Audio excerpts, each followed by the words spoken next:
Bonjour les amis, le cas clinique d'aujourd'hui concernant la rougeole. On commence.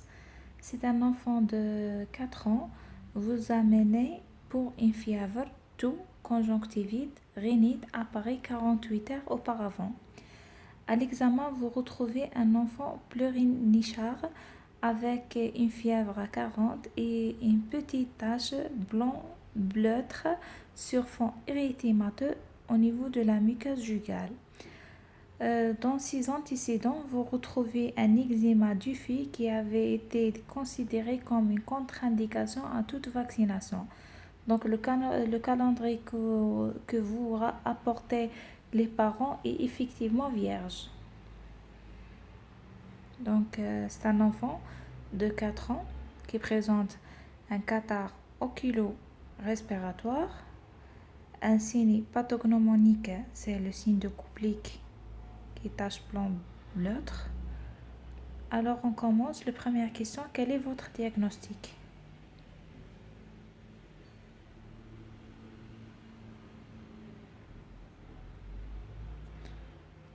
Oui, c'est la rougeole.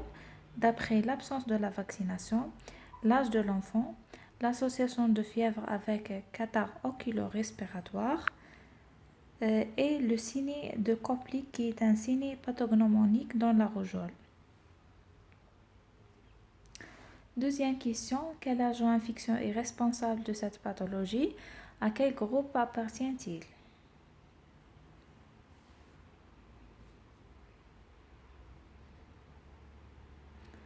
On réfléchit un peu. C'est morbillivirus, appartient du groupe paramyxovirus. Troisième question, quelles sont les principales complications de cette maladie?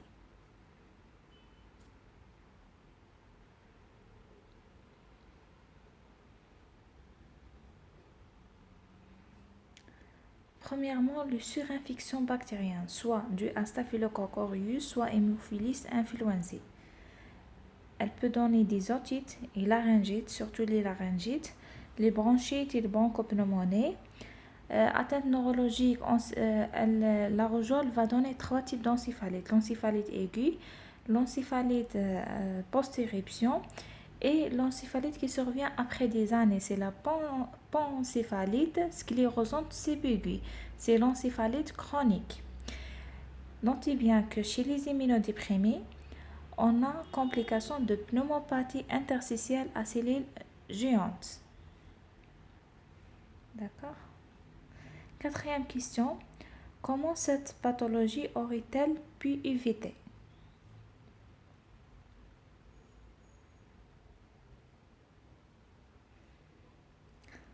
On évite cette pathologie en respectant le calendrier vaccinal de l'enfant avec une vaccination anti-rougeole à réaliser à partir de l'âge de 11 mois avec un rappel de 18 mois. C'est la nouvelle recommandation de calendrier vaccinal de 2016. La vaccination le plus souvent en association avec vaccin anti-rubéole et anti-orion. C'est rare. Donc, l'eczéma même du fil n'est pas une contre-indication à la vaccination.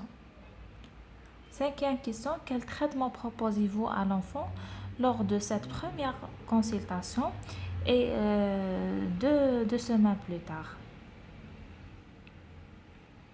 Que proposez-vous?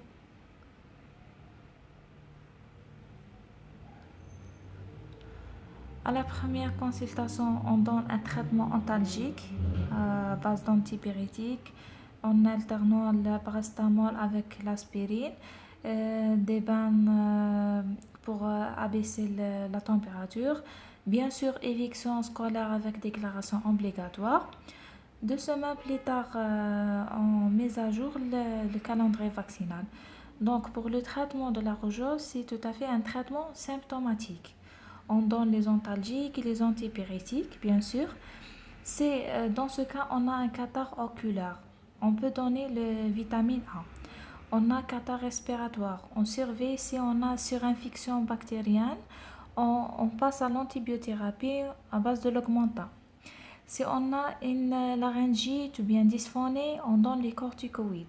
Si on a des catarrhes digestives, parfois un catarrhe digestif avec diarrhée, déshydratation, puis la réhydratation du malade, on donne aussi les antidiarrhéiques. C'est traitement symptomatologique en fonction des symptômes qu'on a. Maintenant, c'était les 3 contre-indications absolues dans le domaine de la vaccination. Le vaccin anti-rougeole, c'est un vaccin vivant atténué, contre-indiqué chez les immunodéprimés. D'accord? Toujours. Pour les vaccins vivants atténués, ne doit pas être administré aux immunodéprimés. C'est comme BCG, comme fièvre jaune, comme le vaccin anti-rougeole. Donc aussi, les vaccins vivants atténués ne doivent pas être administrés pendant la grossesse. Et ces 2 cas sont contre-indications absolues. Mais la dernière, l'allergie vraie aux protéines d'œuf, c'est contre-indication relative. Parce que les vaccins cultivés sur l'embryon de poulet, comme la grippe, fièvre jaune et l'orion. Et merci.